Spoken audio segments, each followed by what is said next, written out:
Hello and welcome back. You can see I've reattached the Model 1 Mega CD this time. That's because I've been having some strange issues with the Model 2. For some reason, it doesn't seem to be putting out the right channel isn't the sound right channel is not coming out. It's only the left channel is playing, and I'm very concerned that something may have happened to the hardware. I've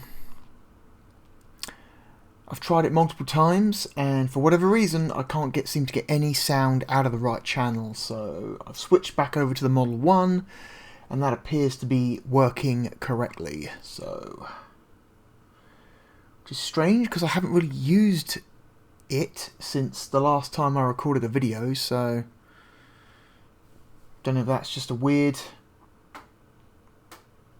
Maybe don't know if that's something to do with the Mega SG or some kind of internal hardware fault. I'm not sure. So for this last Mega CD video, we're going to be rocking the 1.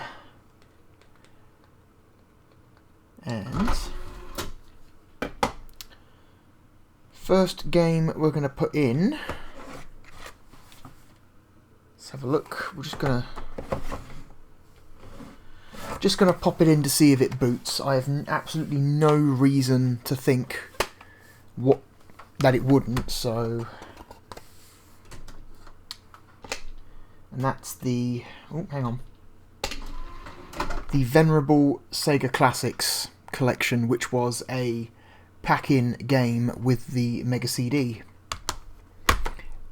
and is therefore probably the most common and least exciting Mega CD title ever.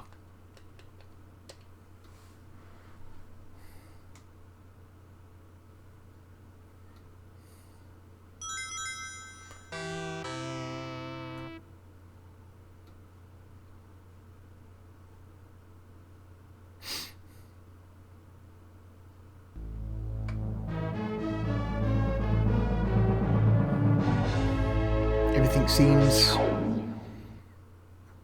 Yep, that's...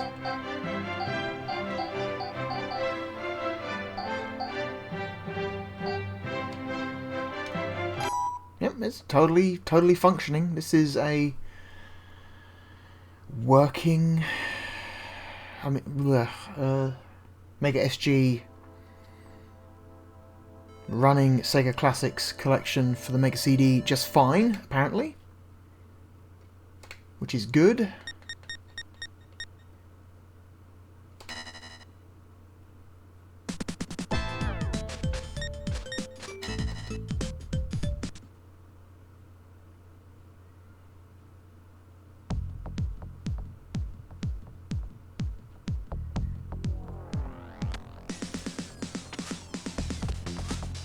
Yep.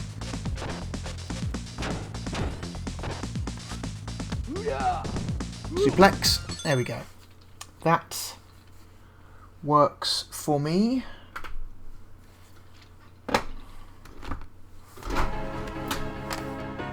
Moving on. I don't need to see any more of that. Okay.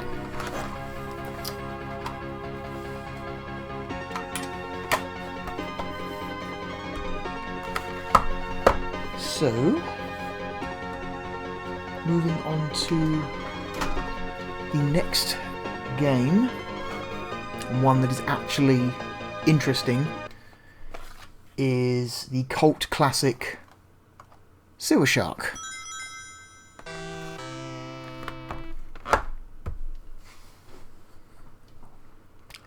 I have absolutely...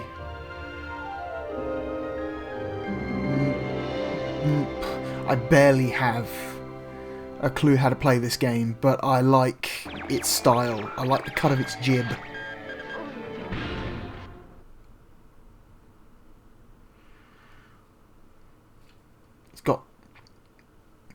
This game's got spunk.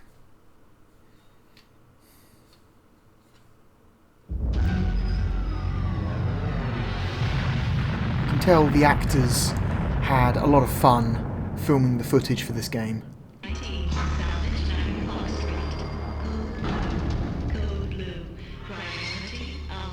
Another crash and burn. First time, huh, rookie? Hey, listen, I hear they're putting you in with Ghost today. Now that's my main man. Greatest co-pilot to ever shoot the tubes. Give him your best stuff, and he'll keep you flying. Maybe all the way to Solar City, huh? Pilot Valgo to launch Tray 7. Valgo to launch Tray 7. Shoot time. I'm Falco. You'll be hearing from me.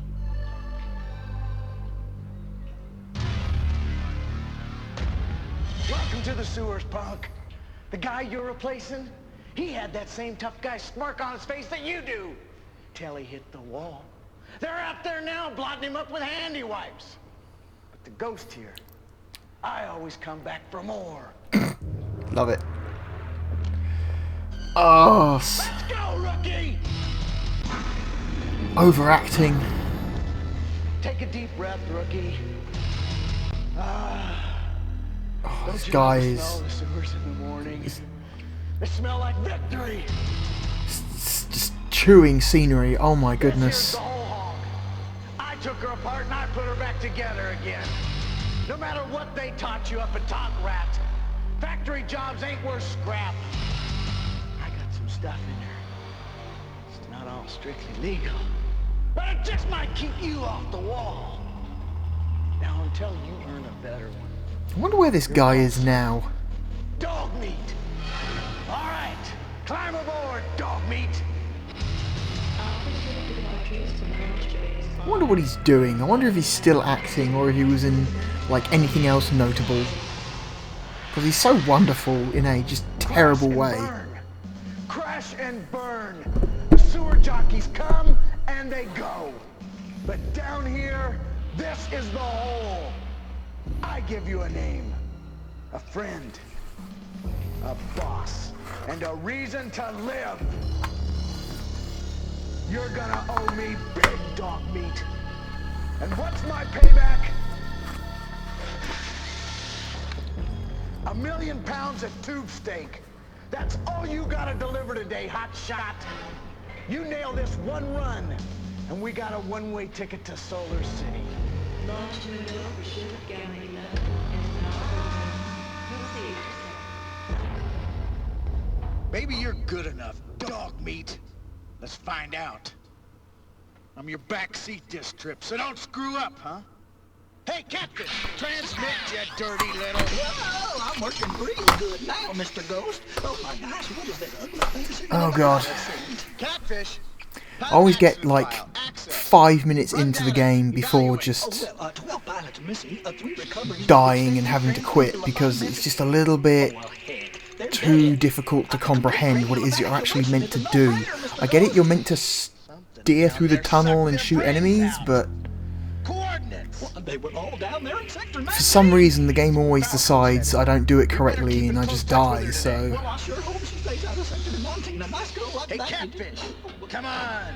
Let's go kick a little ratigator butt. They recently did an HD re-release of Night Trap. I would very much like to see an HD re-release of this game. It's awful dark and scary down there, Mr. Ghost, and it smells terrible. We are go for launch. Okay, ignition on 3. Ready? 3! Love it.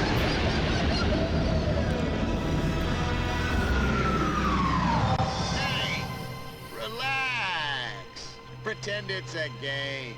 Maybe it'll even be fun. Yeah. Shoot the tubes, dog meat! Catfish, All right. Ghost, we got a target acquisition down here. Shoot the mutants. This goes. The critter's at 6, 12, 3.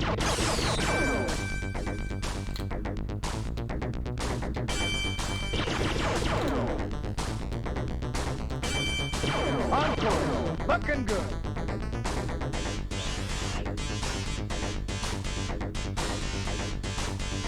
God.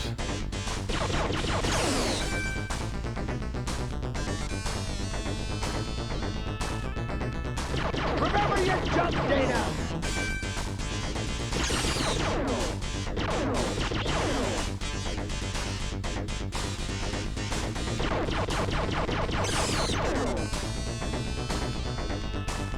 Get this crate on track, pimple neck!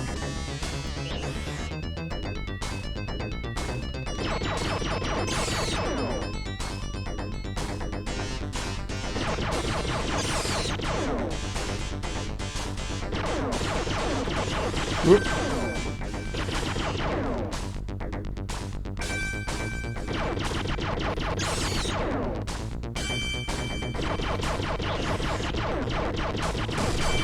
We got some hungry critters bearing 12, 6, 3. Up, down, right.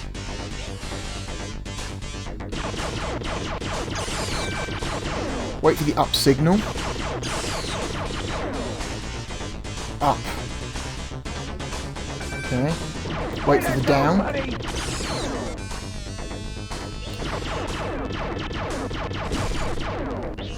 Wait for the down.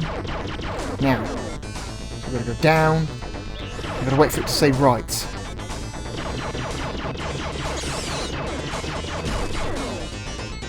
Recharge coming up!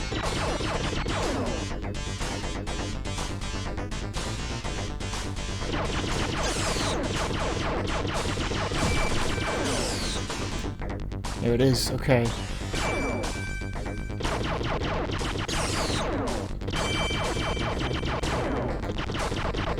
These fucking bats. You nailed those jumps!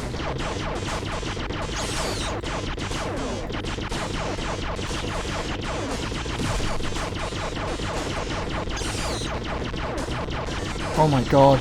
Stop it.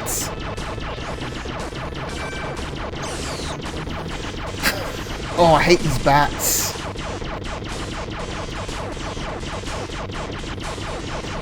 There's a whole mess of bogies at bearing. Snyder, 3, Snyder. Left, right, left. Okay. Okay. Go left.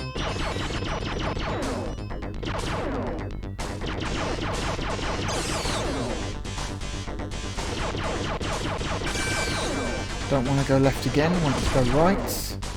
Okay, there.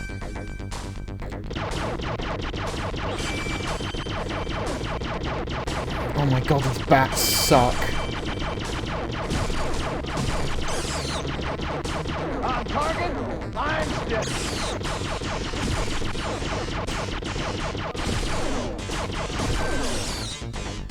Okay, I want to go left again.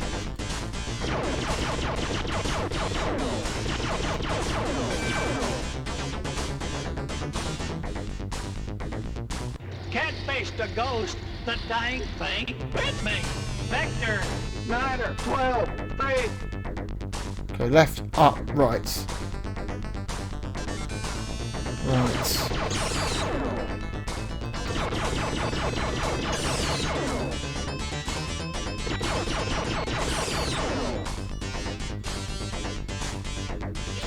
Whoop. On course, looking good.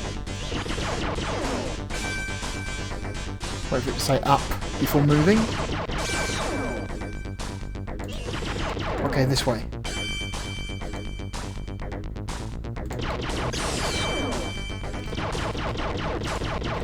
Oh my god, this... Okay.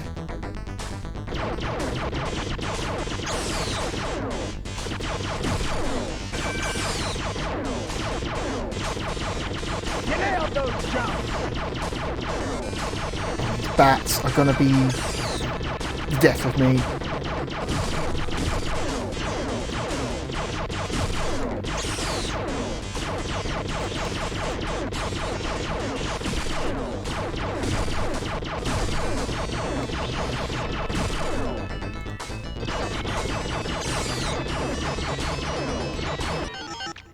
Hey, dog food, or whatever your name is. This is Commissioner Stenchler. Listen, pal, you're a disgrace to the exterminating profession. If I didn't have this pressing dinner engagement, I'd come right down there and I'd... He decked ya! Yeah, I'd deck you. You're missing eradigators the size of Yerks! Snap out of it! Shoot the tubes! My hit rate's too low. Attention, sewer mart shoppers. We got a lovely assortment of multis bearing 9 or 12, 6. Left, up, down. Okay. Oh shit! Fuck! They don't give you much time to shoot these ones.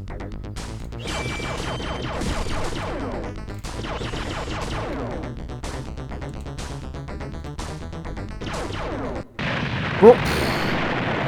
That's not good. And that's it. Just game over.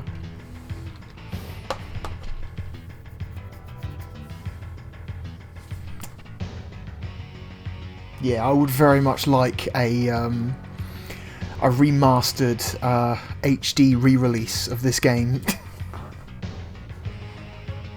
I find it much more, the acting much more entertaining than in Night Trap.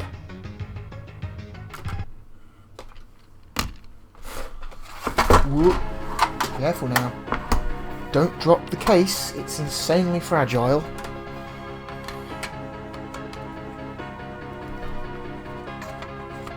It's one of these giant, enormous, American-style jewel cases that just snap just like that.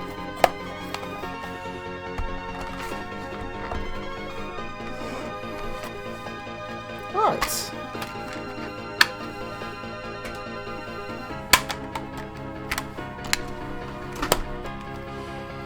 How about some Shadow of the Beast 2? That's right. Shadow of the Beast 2.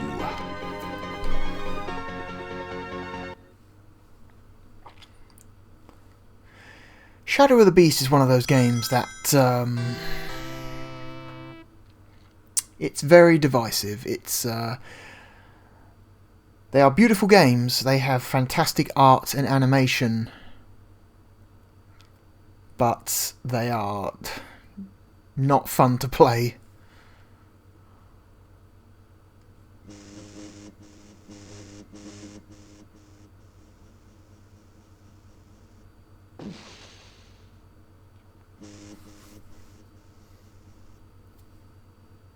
Digital developments.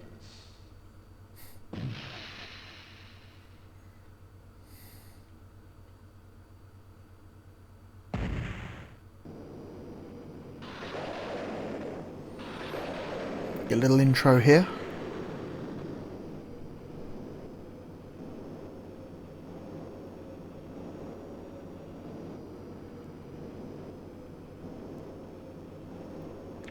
A little bit of lore.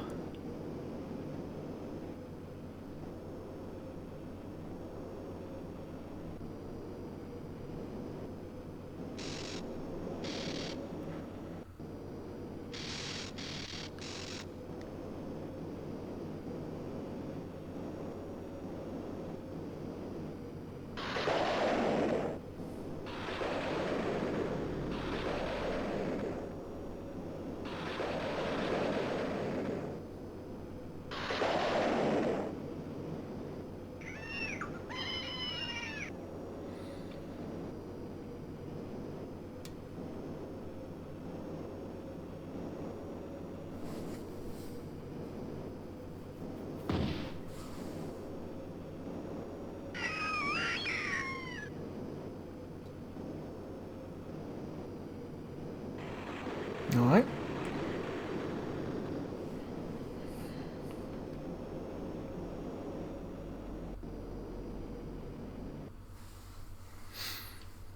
Okay. So apparently our niece has been kidnapped by dark forces and we must rescue her.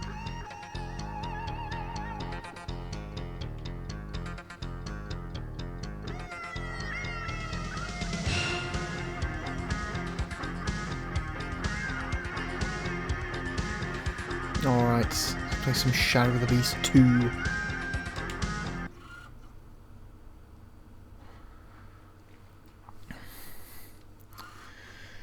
Shadow of the Beast 2 is an easier game than the first, but it's still still a hard game. So, B to attack, C to jump, A does nothing right now. I have 0 gold. Let's go left. Like the first game, we go left.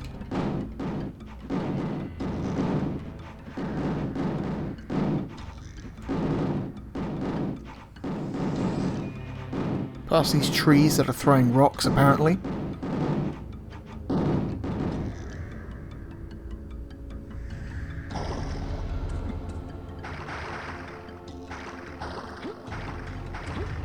Ooh. Somehow avoid those fish.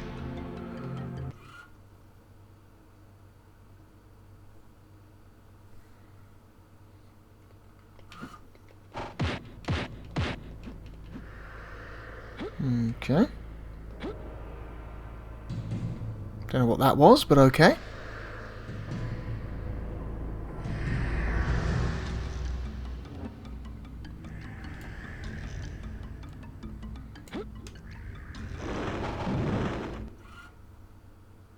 You won't escape now, mortal. Ugh.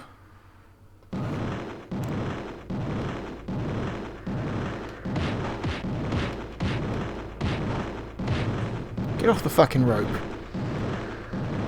There we go.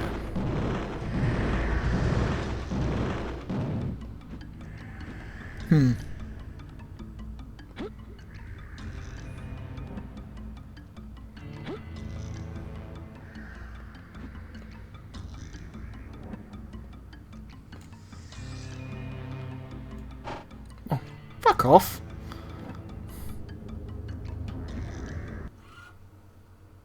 Halt, come nearer and you die. However, I'm sure our master Barloom would let you enter if you were to return his amulet, which was stolen by Ishran.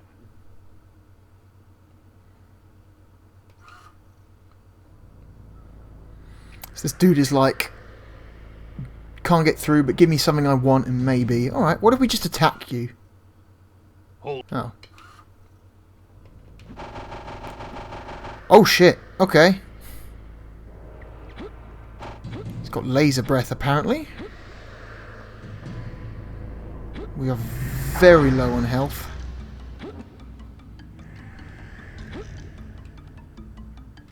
Yeah, this game's unforgiving. Like the first game, it's unforgiving, but somehow it is still easier than the first game.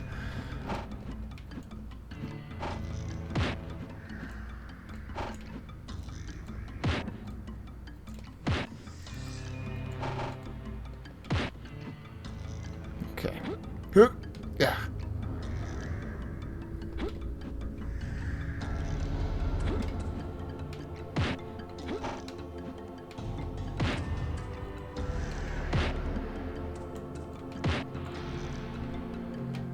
Get in there, you shit. Okay, we've got some sort of building here.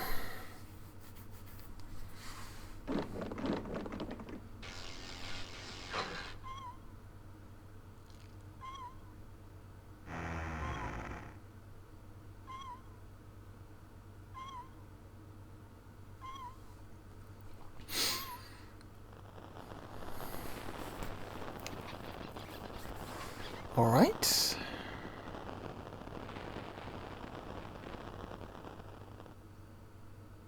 Where are we? Some sort of manor house. Oh. What is this music?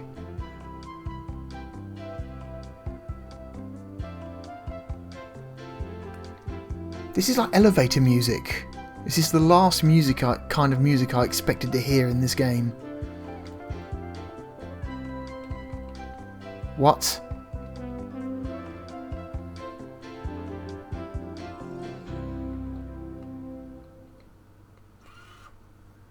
Hello, sir. Welcome to the Karamoon Oasis. Would you care for some ale for only 15 gold pieces? Okay. Okay, I'll take it. Sorry, sir, but you don't have enough money. Ah, he's on to us.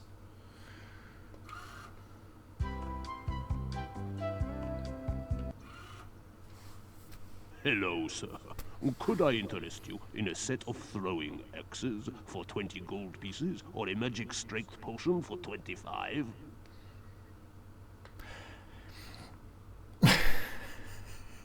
I can't afford it, but I just want to see what he sounds like.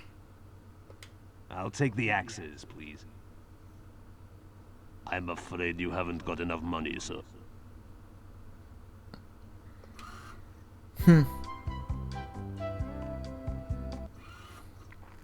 Buy me a drink, and I'll tell you all I know.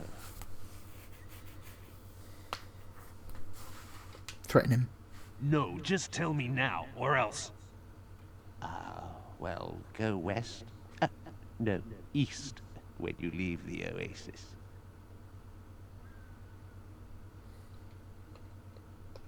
If you're lying, I'll find you. Okay. If you go west, you'll find my stash of money. Take it to aid your quest. If you've got a stash of money, why do you need people to buy drinks for you? Also, where is the oasis? This little... What is this, a child? No clue. That door's locked.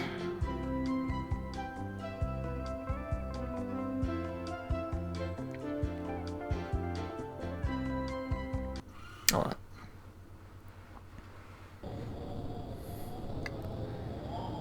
Another overly elaborate cutscene? Just leave the fucking building, come on.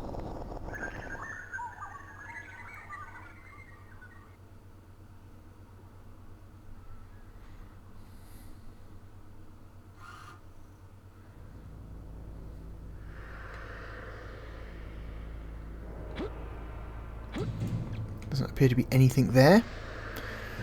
Alright, well we can't go too far to the right because that dude won't let us pass, and there seems to be an endless lake of acid to the left, so let's go back up.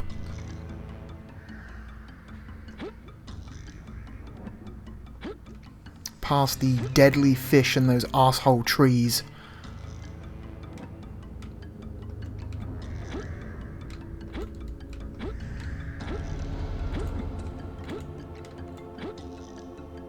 Oh, come on.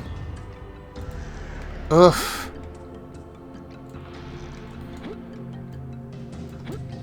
Okay, there we go.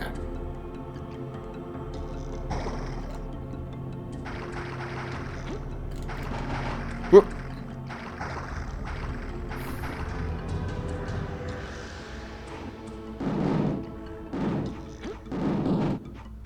Ugh. Fuck.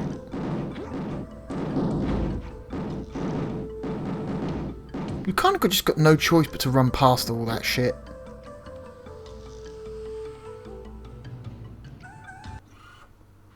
Halt, stranger. No one passes through our wood. Okay. I doubt you've got laser breath. Attack! Fuck you. Fuck. Okay. Yes.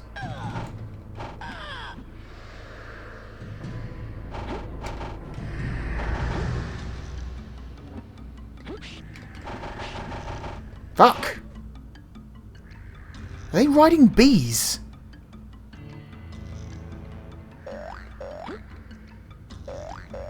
Oh, you can jump on that to break it. That's interesting.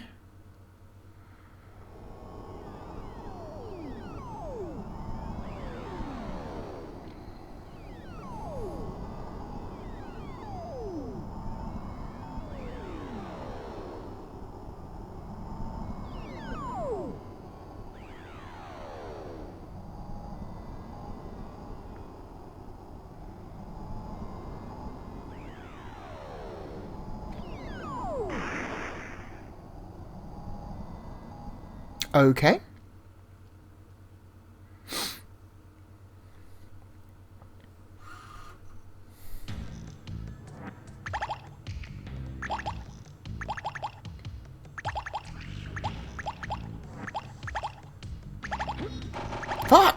Oh, come on.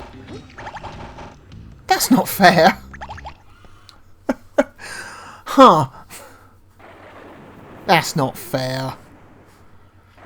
Again, this game is somehow easier than the first game, and it's still fucked. And I don't believe you get any continues either. I think once you die, that's it. It's game over. You go back to the main menu.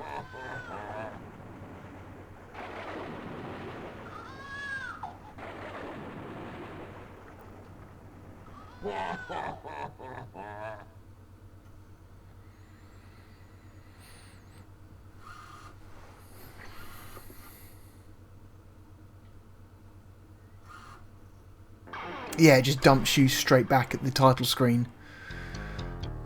Yeah. Shadow of the Beast. Shadow of the Beast 2. Still fucked.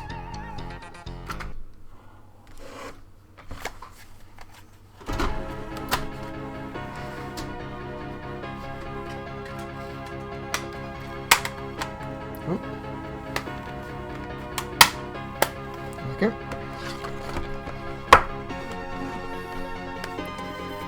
Alright.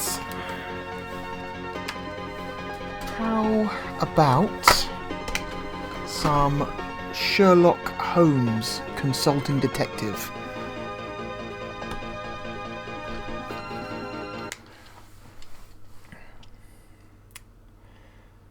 This game, like the Arcade Classics collection, is also not very exciting, so we'll just put it in for a couple minutes.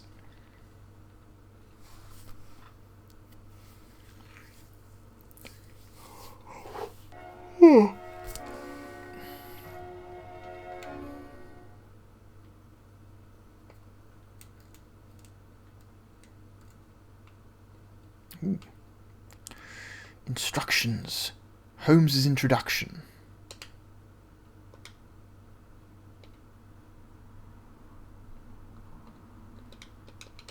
Well, go on then. Oh, this one? Okay, on the square. London is not a beautiful city. Under the soot that covers its buildings is a teeming mass of 4 million souls trying to survive, mostly off of each other. You see it in the paper every day. Thankfully, we have the London Times to keep us informed of all these troubling activities with an unbiased eye and razor-sharp accuracy. We find this publication to be of invaluable assistance in our investigations, and I'm sure you will as well. Among the forces of evil which run rampant in this city, there are also, thankfully, 2 groups of individuals who will aid us in our cause. I can barely hear As him. we do, they attempt to right wrongs and restore harmony and civility to the streets of London. The first of these groups is a... The audio is so heavily compressed, it all just comes out mushy. I call them the Baker Street Irregulars. Don't let them fool you. They may be scruffy and ill-bred, but they are on the right side of the law. Okay, yep, great. This game has a tendency to kind of just go on and on and on. Oh god. Yeah, this is basically, I think, this basically literally just tells you all about all the different parts of the game, so... Hogg, Meek, Shinwell, Pike, O'Brien, Murray, Library, Scotland Yard, Ellis. Go on, Ellis, tell me about yourself. Mr. Henry Ellis is the foreign news... Oh no, it's just London audio, Times. that sucks. He is a great reservoir of information.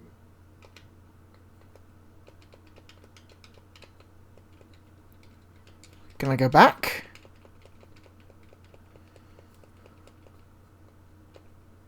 Holmes's book. Okay. The Mummy's Cursed. Sorry, The Mummy's Curse, Mystified Murders, or The Tin Soldier. Let's go with The Mummy's Curse. What rubbish! What balderdash!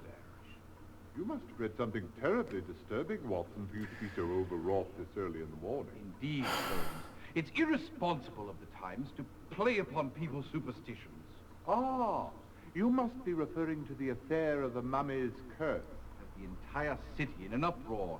3 men dead, and they expect us to believe that the 4,000-year-old mummy was the murderer. I'm surprised you haven't taken some interest in this case, Holmes. To the contrary, my dear Watson. I have made some inquiries. Yep. This game, the FMV is terrible, the acting is ridiculously bad, and yet the game is still fantastically boring and obtuse and difficult. Like, not because the puzzles are hard to figure out, but because it just... I feel like most of the time you just have no idea what the fuck you're supposed to be doing. And yes, I could look up a guide and just play through with a guide, but at that point, what's the point? Okay. God.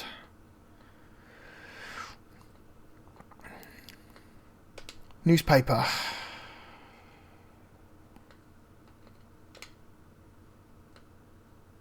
Examine the newspaper. Yes. And the problem is, the vast majority of the information you hear and read has almost nothing to do with anything. So it takes fucking ages to go through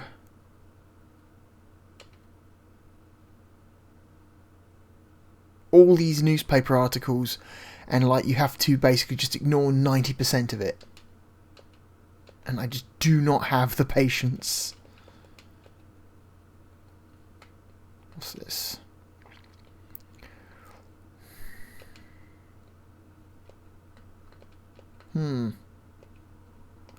This game got a sequel, amazingly. Despite how boring it is, this game somehow did well enough for them to make a sequel. The sequel, however, is much rarer than the first one. Sherlock Holmes 2 goes for significantly more money than the first game. London Directory, B. Again, I have no idea who these people are. British Museum. It's the Mummy's Curse. Let's go to the museum.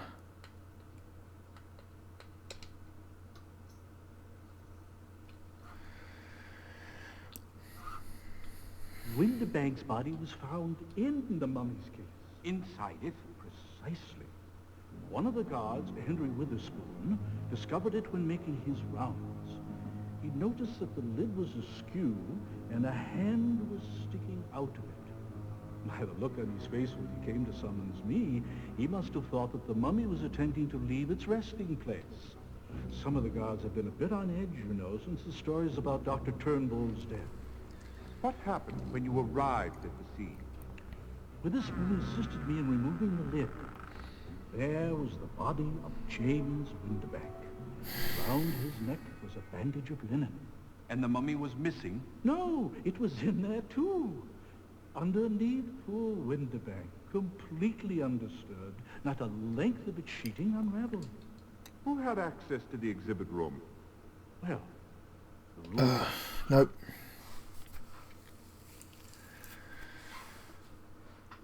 I get it. A guy got killed and they stashed his body in the sarcophagus. Okay. No, I'm done. This game is boring. You have to be way, way into Sherlock Holmes to want to play any more than like a few minutes of this. Ugh. It's just too dry, and it's not like a regular, like, they should have made it more like a normal adventure game, where you go to locations and explore the locations and click on items and have an inventory.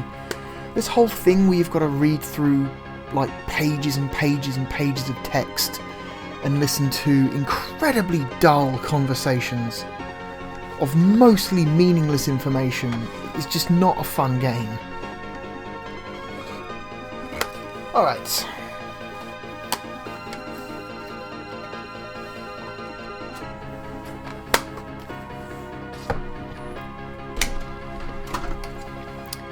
how about some Shining Force CD?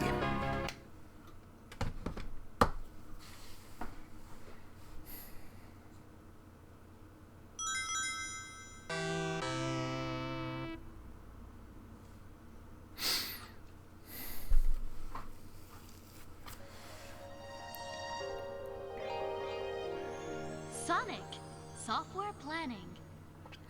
Won't be able to see much of this because it's a JRPG and they take forever to get going, so...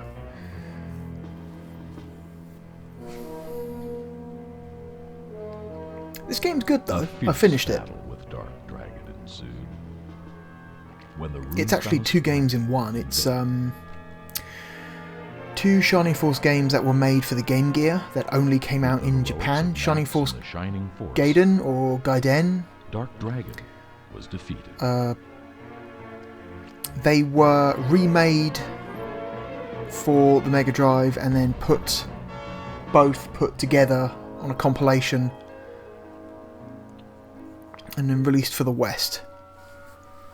The victors returned to their... Because they are technically one story. The events... So, Shining Force 3 is usually celebrated as being this incredible, like interwoven, multi-part RPG for the Sega Saturn, where it's like, it's 3 separate releases, but it's all telling one story. The Gaiden games for the Game Gear did it first. Multiple releases all telling one story from different perspectives. And Anne Ree returned to her kingdom as the Queen of Guardiana.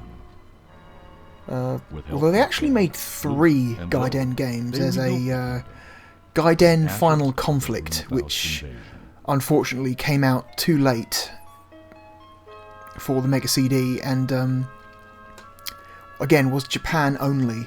I believe the first Shining Force Gaiden got an American release, but 2 and Final Conflict only came out in Japan, and Final Conflict has no remake or translation, at least official translation at all. I think there are some fan translations out there for Final Conflict. I may have to look those up.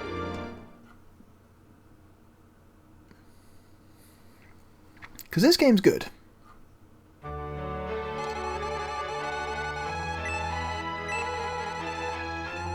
I no longer have my save file because this game takes up a massive amount. I believe this game takes up the entire internal save memory. So if you've got a Shining Force CD save file, you can't save anything else. So once I finished both the games, I had to basically delete it.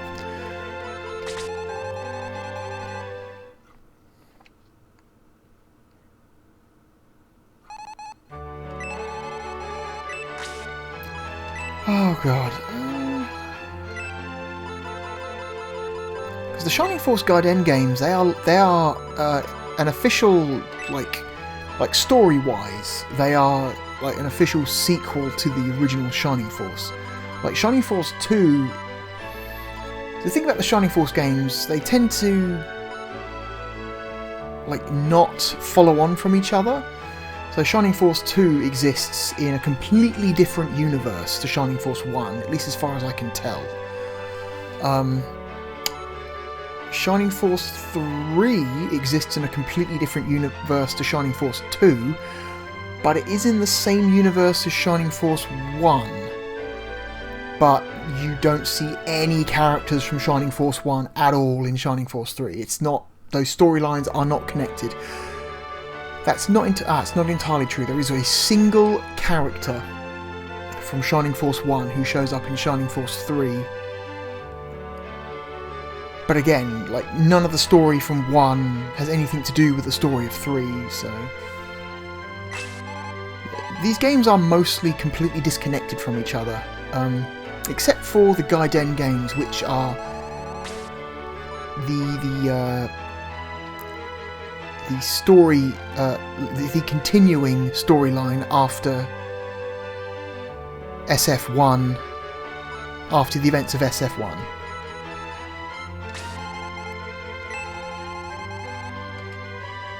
Because you get lots of returning characters. So Henri was a character from SF1.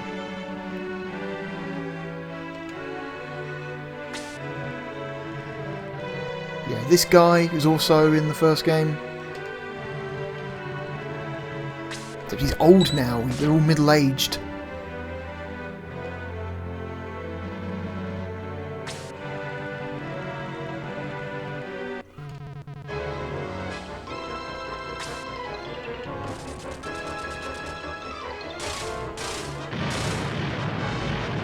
For some reason these games always start off with like a almost always start off with a bunch of like attackers attacking a castle and killing or wounding your king or whatever. Almost always.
But don't worry, in classic JRPG fashion, we've got a bunch of teenagers to save the fucking world. Son of Lug, who was a character in SF1. It's literally the children of the heroes from the first game.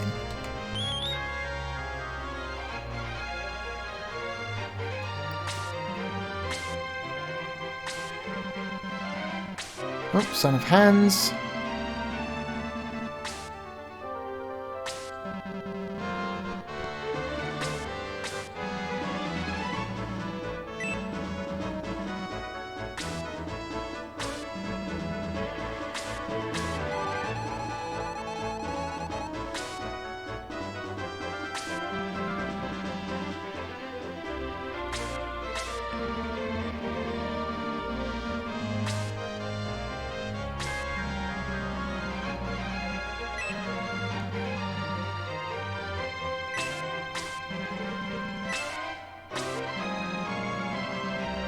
So it's completely unaffiliated from the first game.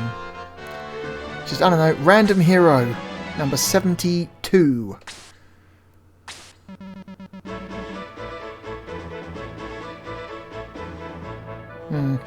Max, I believe, is the canonical name of the main character from SF1.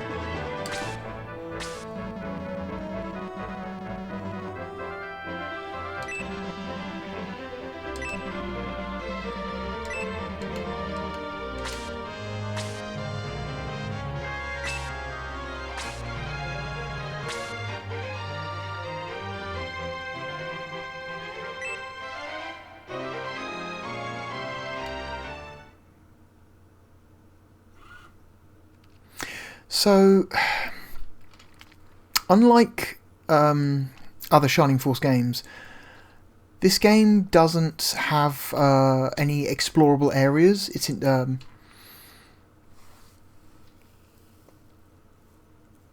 Ooh, hello.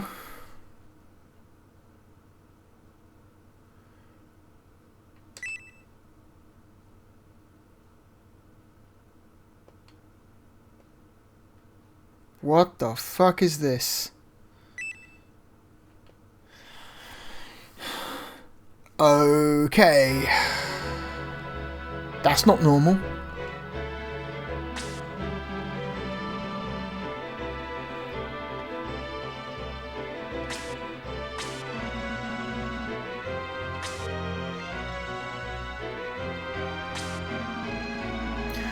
Oh boy, that's... Hirei Vekemir Yura Tomat Blue.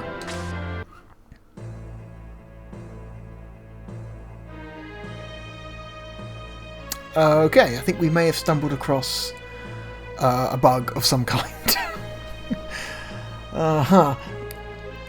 So, alright, so... What was I saying before? Yeah, unlike other Shining Force games, this game doesn't have, like, explorable towns and shops that you run around. Yeah, something is definitely wrong. Something is definitely wrong with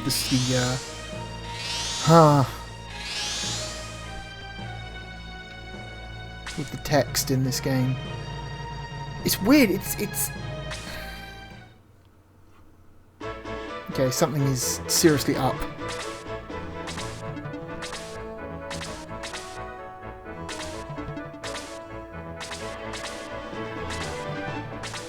Huh. Now, is that just like a weird bug that we've uncovered in the game, or is that the Mega SG? Huh.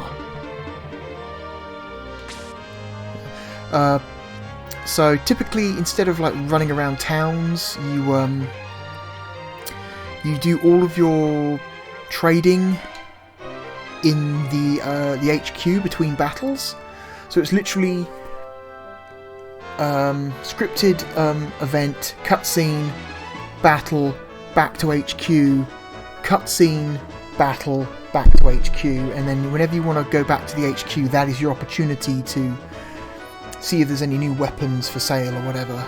It's a very streamlined approach, which is interesting.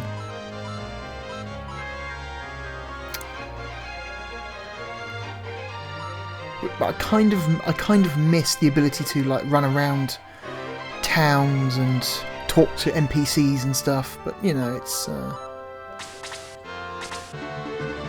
imagine for technical reasons or storage reasons, that's what they had to do for the original Game Gear versions, and they just carried that over for the Mega CD remakes.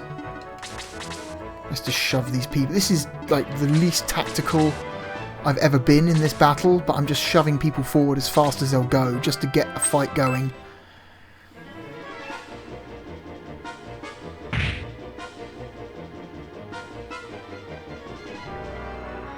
Great.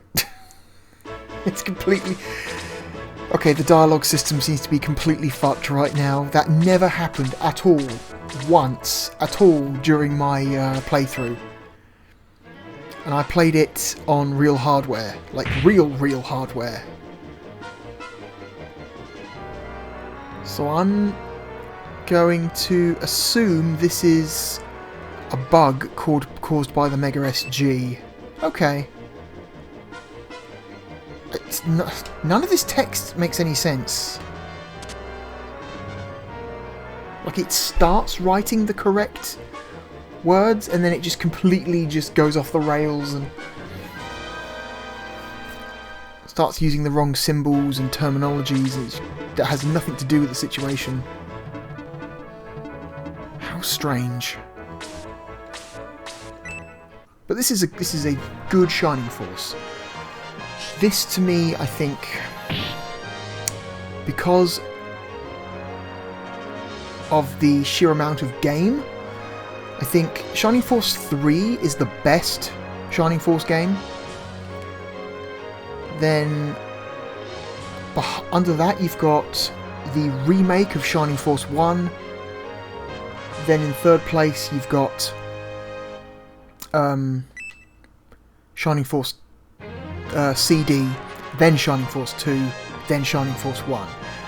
A lot of people will not like that. Like Shining Force 2 has a lot of fans. I like Shining Force 2, but for some reason I kind of prefer this game, even though it doesn't look as good. And it doesn't have the explorable towns, and the story's not as complicated. There's just something about the aesthetic of this game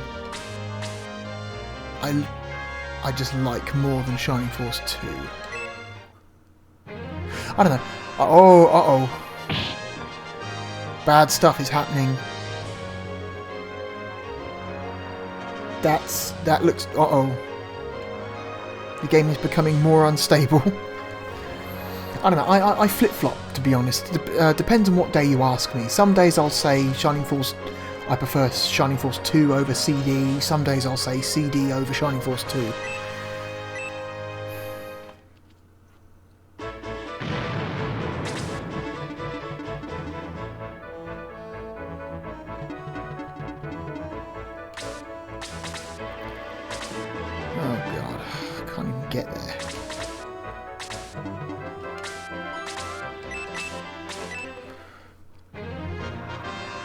Oh, yeah, the graphical bugs are continuing to happen. And the text... the text issues keep happening. It's like the... something is, like, it's just not... It's like the CPU is being pointed towards the wrong values in memory. It's like all the assets, all the text, all the graphics are being stored in memory, and then when the processor is looking for the assets to place in the correct part of the screen, it's being pointed close to but not quite in the correct place, and it's coming out with something wrong when it's printing the text and the graphics. It's weird. Either the assets are stored in the wrong values, or the game is being pointed towards the wrong values in memory. It's strange. Like, it's weird though. You'll get like a long line of complete nonsense, and all of a sudden you'll get like medical herb in the middle of it, and then it'll move on and be complete nonsense again, or just a complete garbled square of white pixels. Like there, it looks like it's accessed a like a graphical tile instead of a text tile. It's weird. Strange. Not sure what's causing that bug. It might be the something to do with the Mega SG. Not sure. Anyway, reset. Shining Force CD is more simplistic than Shining Force 2, but a little bit more involved than Shining Force 1 mechanically. Whereas Shining Force 1 is like, if you've got any experience at all with tactical RPG, Shining Force 1 is painfully dull. Like, Shining Force CD may in fact be the better, like, starting point if you want to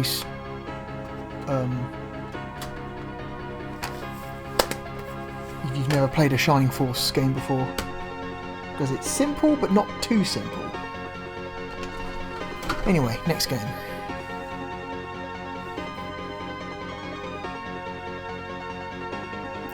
This is a favourite of mine. This is one of my favourite games for the Mega CD. This is Sylphied. And it is also a very common game. You can get this game quite cheaply. At least the European version you can.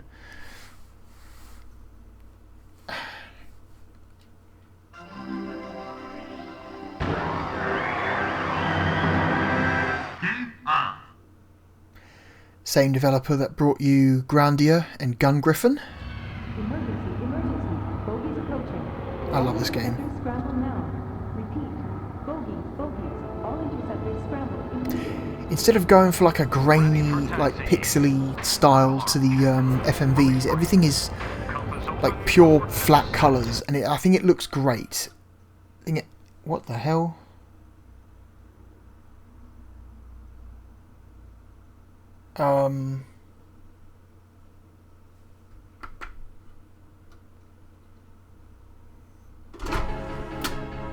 That's not normal. Why did it just stop? Strange. Yeah, so all of the cutscenes in this game, all the FMV is using flat shaded 3D models to give the illusion of real-time 3D, and it works quite well.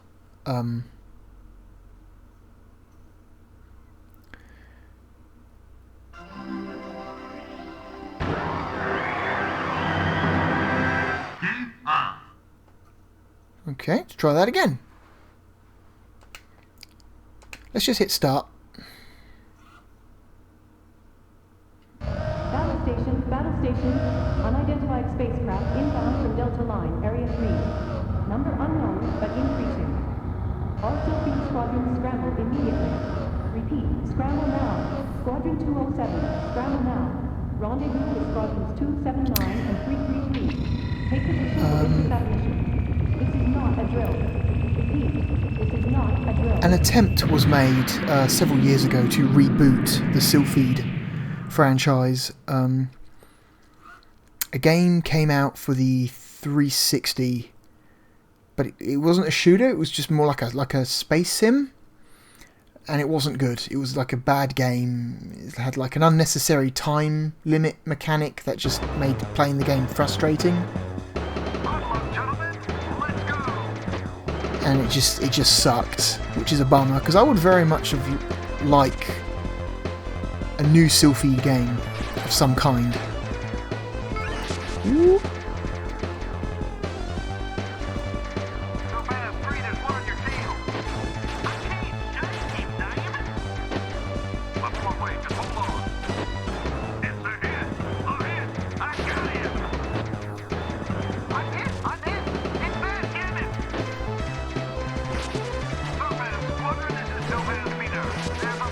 Stop getting hit, you fuck.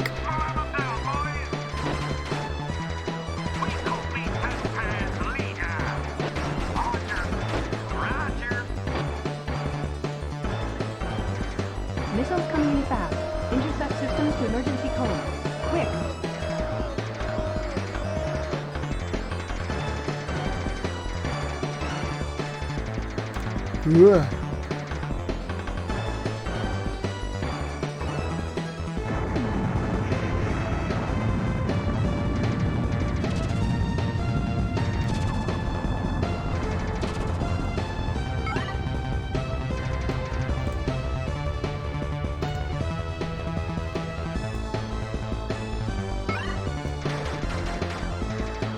This game's got a pretty good soundtrack.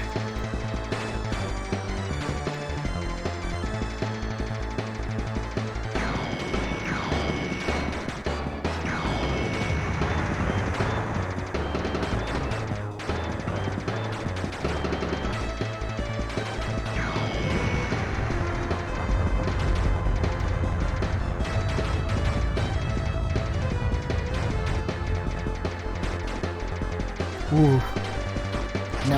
Well, speaking of the devil, I was about to say narrowly missed getting hit, but you know.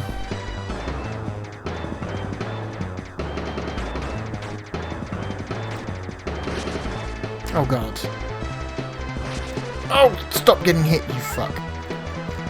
I just need to get down there, please. Thank you.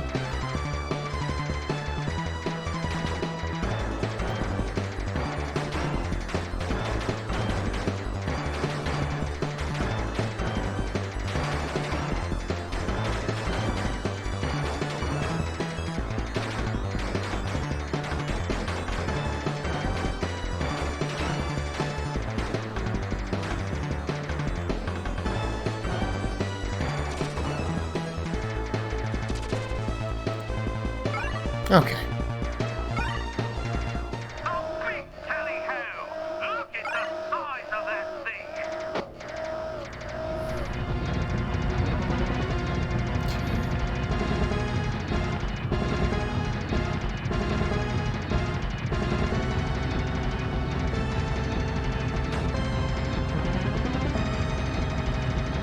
Ah! Fuck. Okay, it's going to come down. Go behind him. Fuck.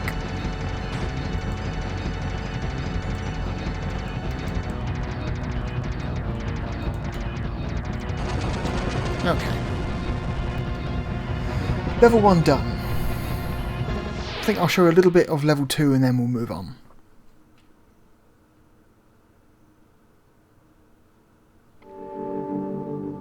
In the year of 3076, an unmanned Solar Space Force fleet suddenly started to attack the colony planets.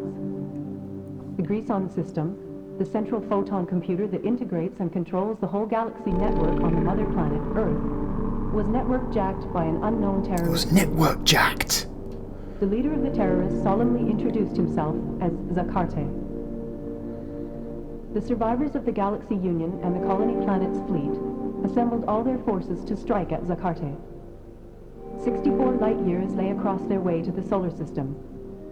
After drastic restructuring and the addition of reinforcements to the tactical fighter spacecraft, the SA-77 Sylphide, their last resort, the remaining fleet began the counterattack. Their destination? The mother planet, Earth. Okay. Okay, we can... let's not... Nah. Let's stick with standard forward guns for now.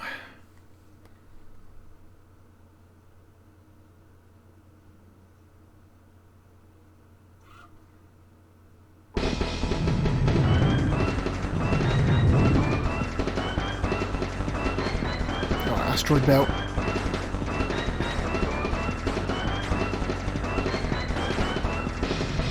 Ugh.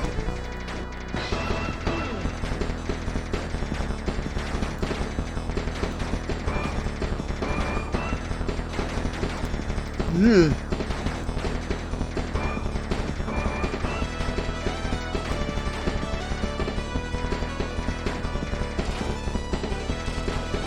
Fuck, fuck, fuck.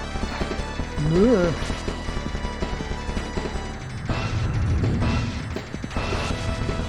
Oh god. Already taking tons of damage.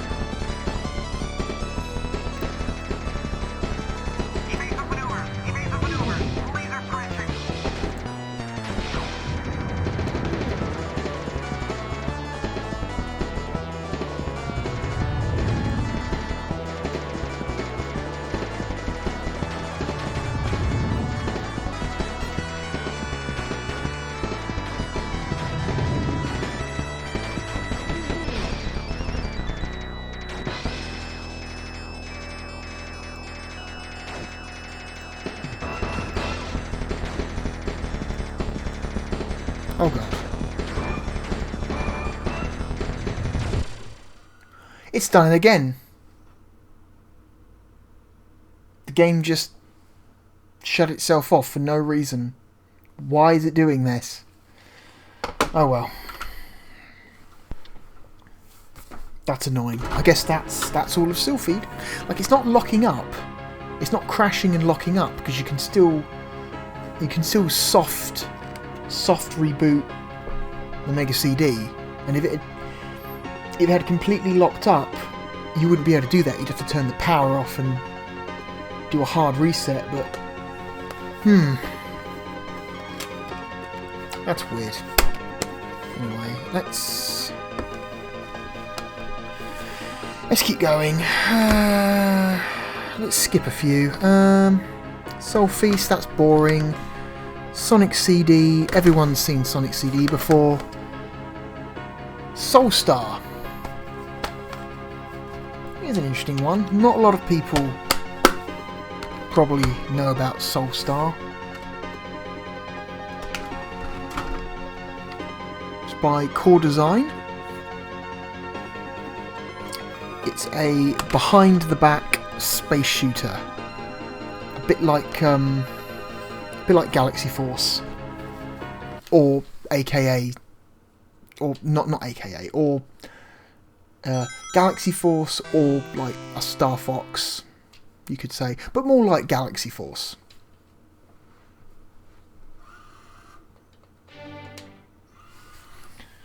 Okay.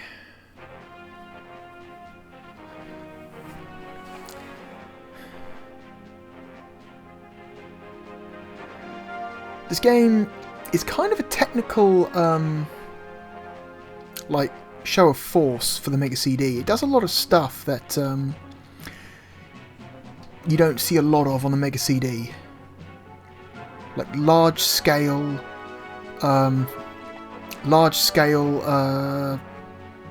scaling and rotation.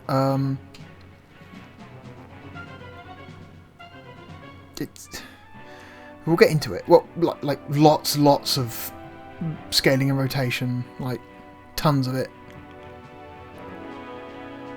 Oof.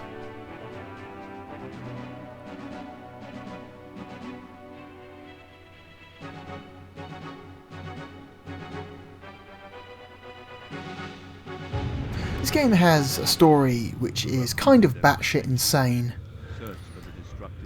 Like, you're fighting a war for the soul, like Soul Star. You're fighting a war for the soul of a star, apparently. Which is insane, because stars don't have souls. Now you will face your most ancient enemy in a battle for the soul of a star. Yep, he just said it right there. Soul Star. Maybe it's a special kind of star.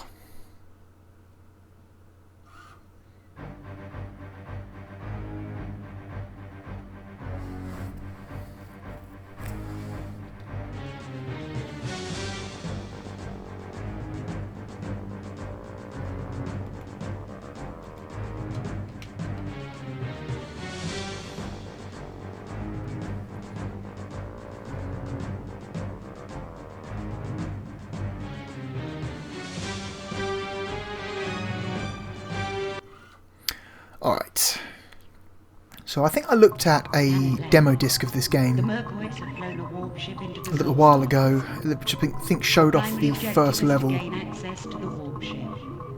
So some of this is going to be very familiar. Penetrate the Mercoid's first line of defense. Phase 2, destroy the interceptor bases on the planet Lara. Phase 3, penetrate the Mercoid's second line of defense and enter the warp ship.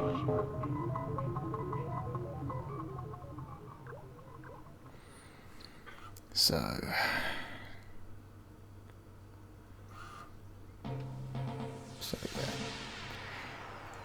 It's very Galaxy Force.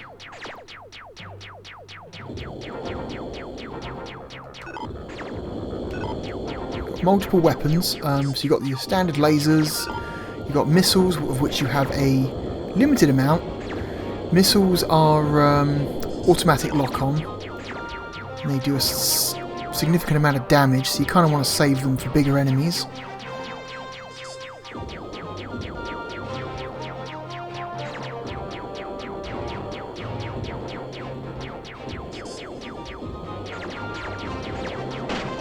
Ugh.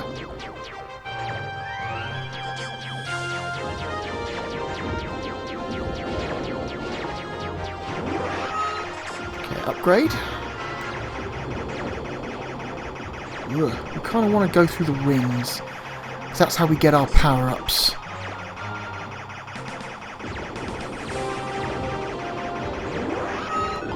I think, yeah, that's restored our missiles.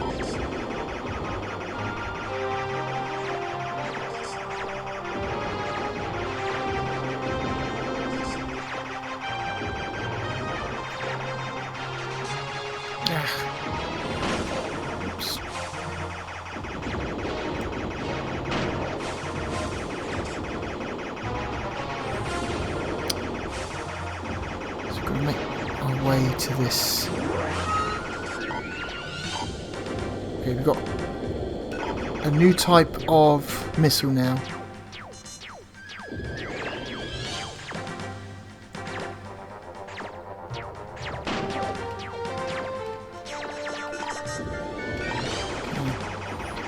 Not sure what the new type of missile does. Could be bombs. Probably bombs.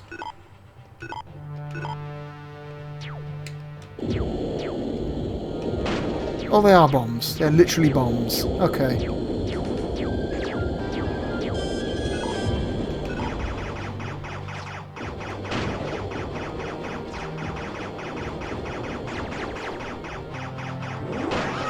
More missiles.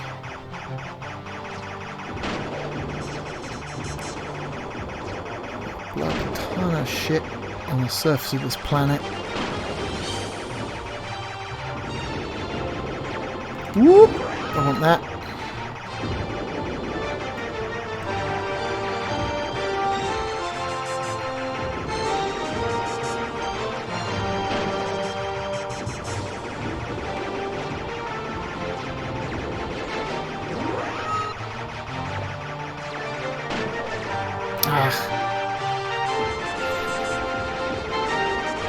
Sometimes it seems like enemies hover just out of range of your weapons.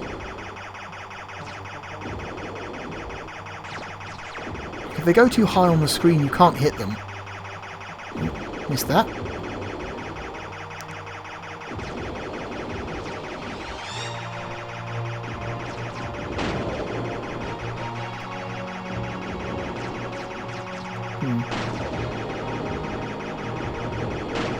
Where?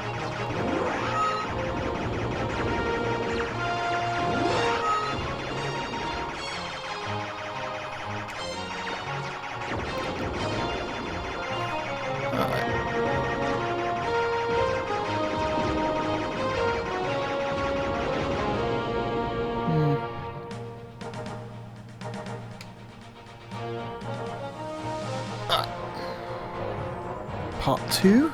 Now we've got to go to the ship. I think once you enter the ship, that's where the demo ended. Which is a shame, because what you do after you go in the ship is actually kind of like the most technically impressive part of the game. I mean, not that this is not already technically impressive for the hardware.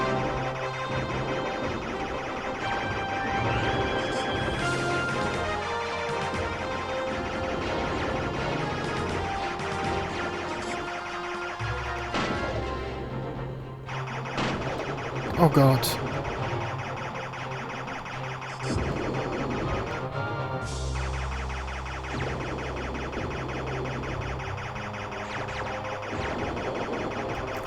Oh shit.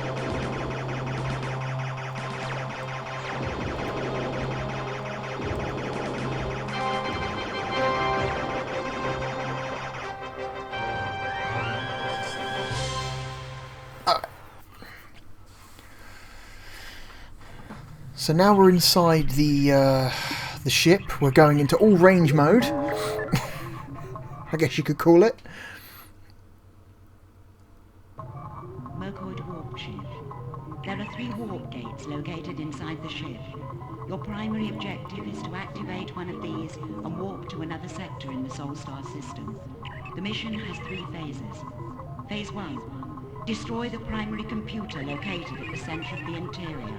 Okay. Phase 2. Activate any one of the 3 warp gates by disabling the orbs surrounding the opposing power pylons. Shoot the orbs, got it. Engage the activated warp gate by landing on the adjacent circular launch platform. Gotcha.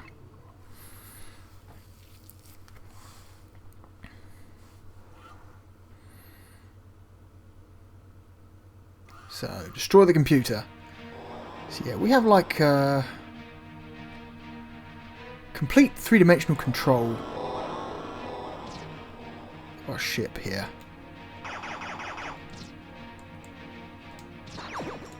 Oh god, so you can hold C to change altitude. CPU. Oh, CPU right ahead of us. We've got to destroy the CPU. So this is it right in front of us here. It's basically like a... this is the boss of the level, basically.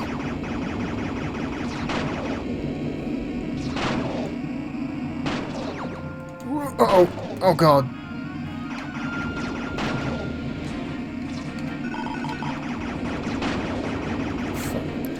controls unfortunately aren't very responsive. Especially you've got to wait for it to...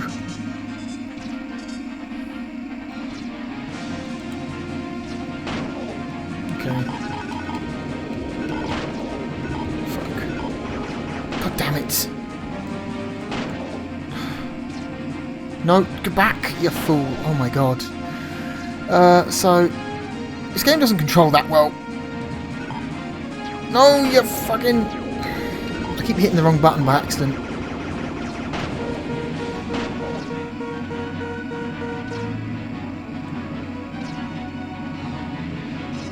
Okay, gotcha. I'm gonna shoot the core. But we've taken too much damage and we just die. Oh god. I wish... Because you can't... Once you engage the computer, the core, you can't escape anyway. You're stuck in that little circle around it. So I wish the game kind of just locks you on a rail. You know what I mean? But it doesn't. Instead, you still have to navigate normally, which is a pain in the ass. Now I've got weaker weapons. Hooray! Okay. It's getting close. Oh shit. Stop it.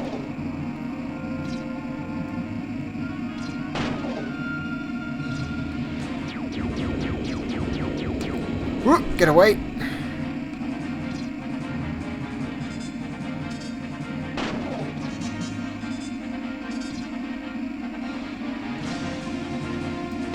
Oh god. I can't. Ugh.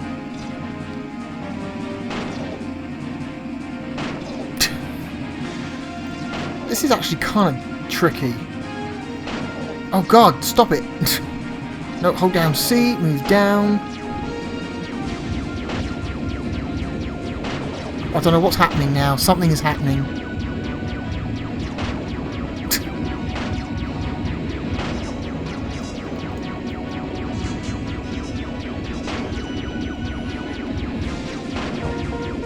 So I can't back out of here. If I try and...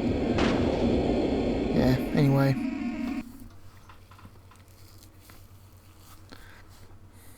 Anyway, that's Soulstar. It's interesting.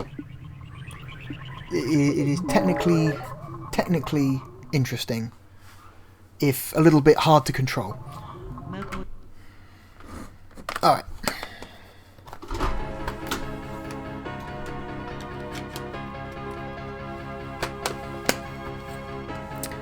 Alright, let's... no. Yeah, alright. Let's do this one. This is another game from Core Design.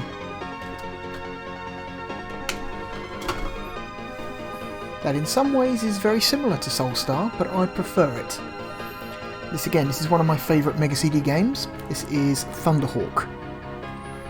And it is great. It is also quite cheap to get. This is one of the cheaper Mega CD games to obtain, which is good because it is a very good game.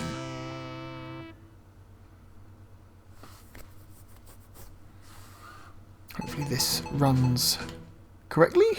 We get no weird graphical glitches or cut to black screen or whatever else it could be.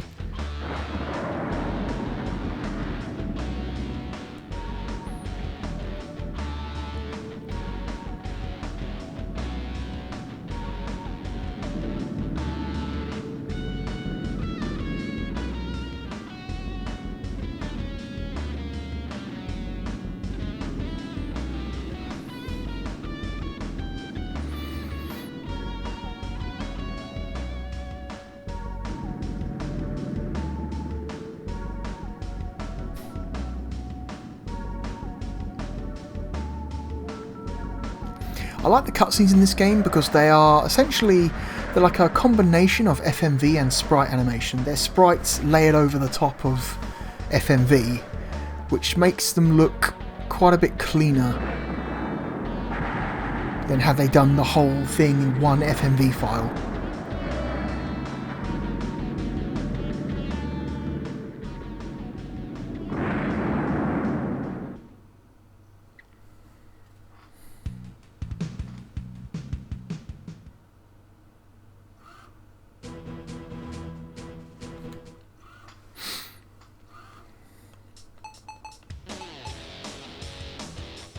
Do I have a save file? No.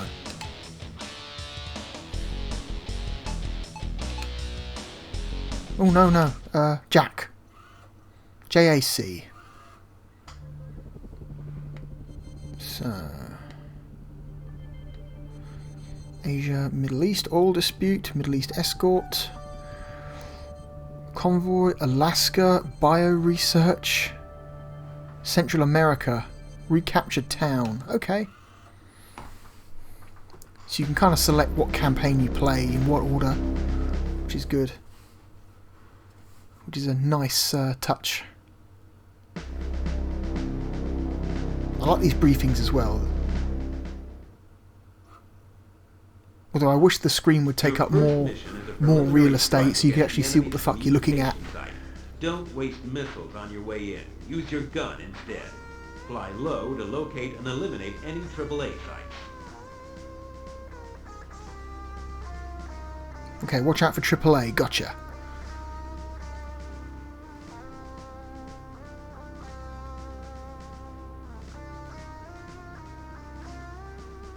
Your first mission is a preliminary strike against the enemy's communication site.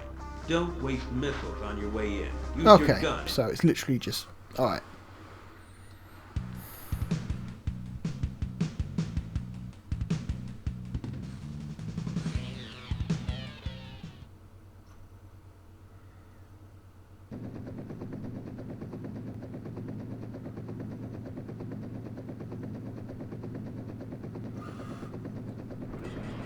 So, like Soulstar, this uses large-scale scaling, but unlike Soulstar, this actually controls quite well. And I can kind of just... It's fairly easy to play this game well.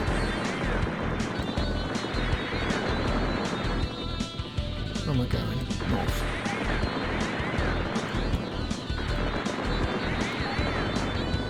Whoop, watch out.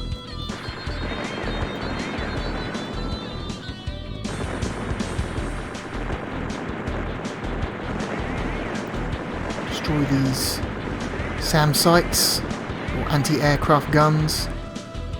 Want to head north.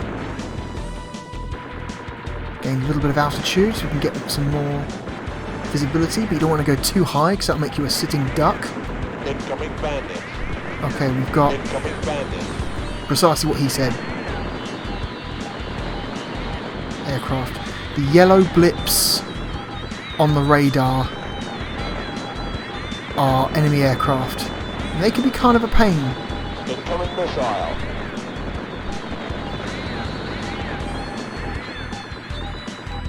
No, I think actually no. Bank right. You're off course. Yeah, the yellow blips are aircraft. White blips are missiles.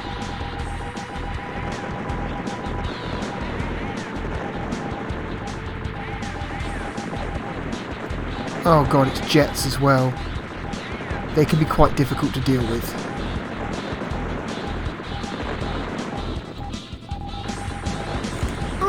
Okay.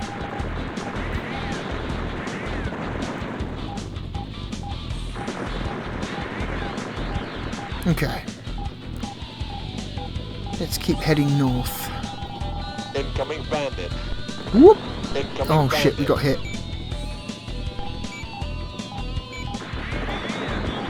Let's keep using the gun because it's Incoming missile.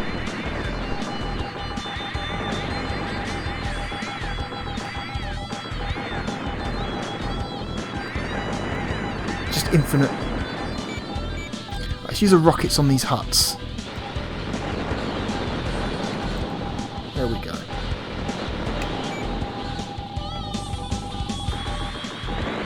So once we clear the primary objectives, we don't have to leave the area. You have a primary objective, but really you want to get the highest score you can without dying, so... Whoop! Don't want to use missiles without a good reason. Rockets. Rockets. Okay, no, keep moving forward.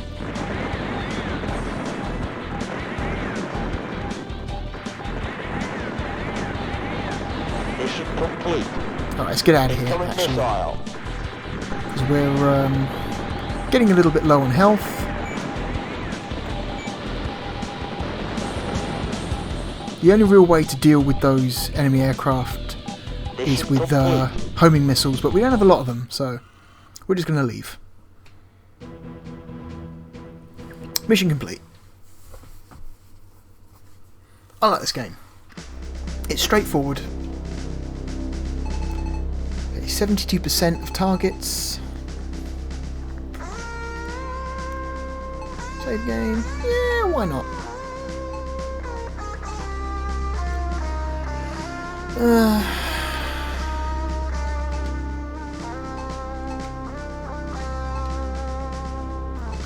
Okay.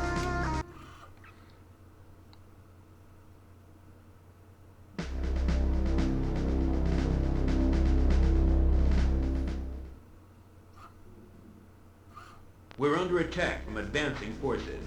The assault is headed up by 2 tank divisions and backed up by APCs, which must be taken out. Alright, defend the base. From tanks and APCs. Gotcha.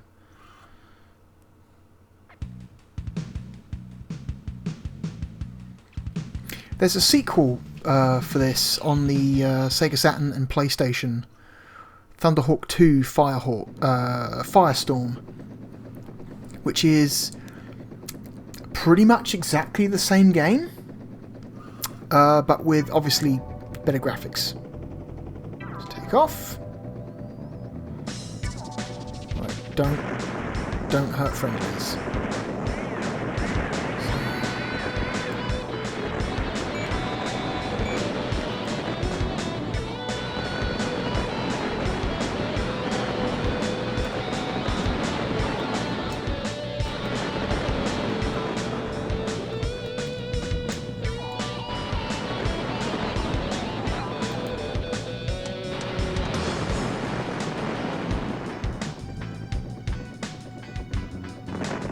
Ooh, that's not good.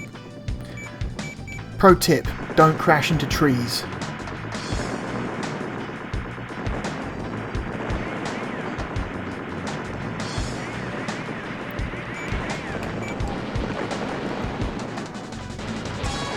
More tanks and APCs up here. Whoa. Incoming bandit. Oh. I'm out of rockets already. That's a shame.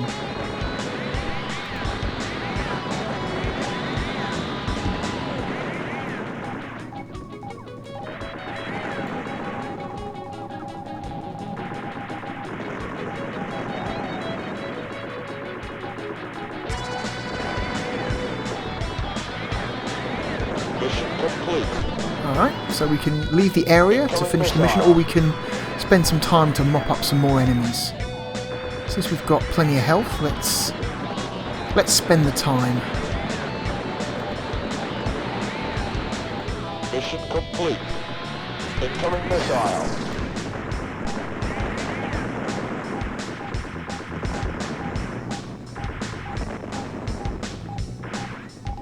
See if we can shoot down one of these. Mission complete. Fuck!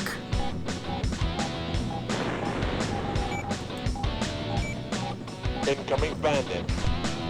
Incoming bandit. Incoming missile. God damn it.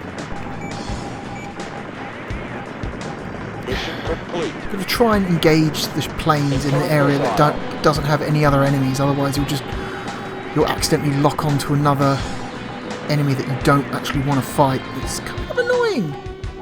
Right, let's raise altitude. Mission complete.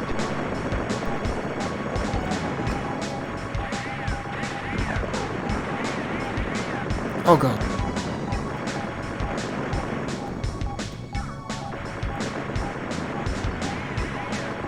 Mission complete. Incoming missile. Okay, I think I got one.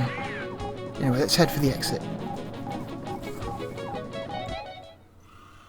And that'll be it, I think.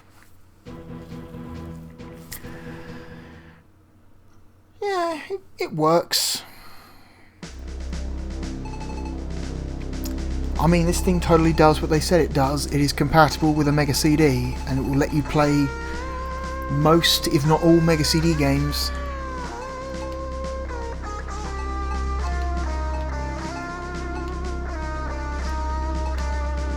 Oh wait, no. Good enough. So, can't really complain. Although there do seem to be some weird issues. Like with Shining Force CD. Or like Shining Force CD getting all like garbled and like lots of graphical glitches, and then Silpheed will randomly just cut to black sometimes, which is annoying. And then remember in the last video, Mickey Mania would just become completely garbled, and you could still play it, but all the graphics would be completely fucked up. So it is not without issues, but yeah, you can totally use a Mega CD with your Mega SG. Does exactly what it says on the tin. So, before I end this video, let's look at one more thing. So, many people who have used a Mega CD before will have noticed this button on the top of the screen here where it says CDG. Now, CDG is a format of CD that is also known as CD plus G. Same thing. And what that means is CD plus graphics. Now, what kind of things would a CD plus G be used for, you say? Well, let me introduce you to the exciting world of karaoke CDs. Now, these are exactly what you think they are.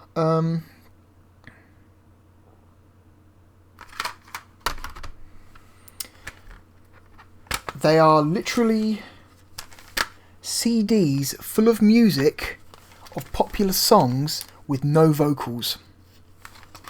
It's just the backing music, and maybe occasionally some like some backup singers for like other like chorus. What it depends on the song. Sometimes you get like some extra like background singers on the track, but the main vocals are always gone. And that's where the plus G comes in, or the graphics part of the format. The graphics are used to store lyrics. So, let us put in one of these karaoke CDs here. And I'm not going to do any singing because I'm bad at it. I mean, I could try, depends how I feel. Track 3. Let's go.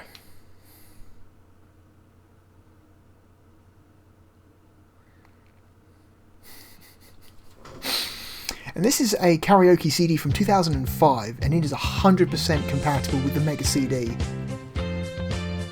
So here's the trick. These are not the original renditions of the song. These are unique renditions of the song created by the companies who produce these CDs. But are they similar enough to trigger content recognition? Huh? See, we'll find out. I hope not, because that would suck. Come on, Eileen. Anyway, so this is how people used to do. Poor old Johnny Ray. People used to do karaoke in their homes. So the Mega CD supports karaoke CDs. The Sega Saturn supports karaoke CDs.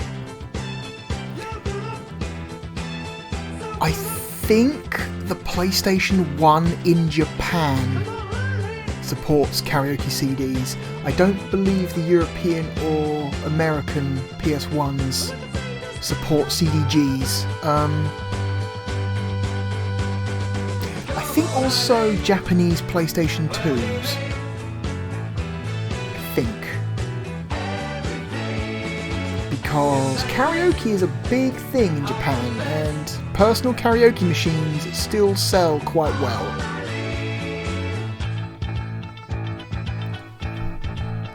I mean, to the point where you can still buy these CDs. Like these, I bought these on Amazon like a couple months ago. You know, they still sell these things. There are websites out there that will create your own personal compilation CDs if you pay them, and send them to you, like professionally finished CDs.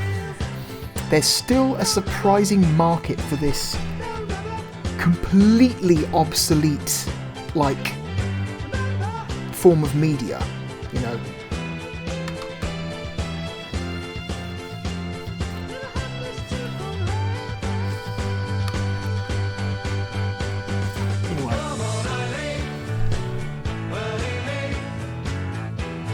At any point we can bring up the menu and skip songs.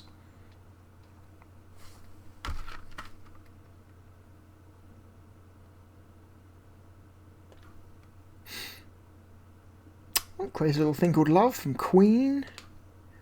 Dance the Night Away by the Mavericks. How about some Dancing Queen by ABBA?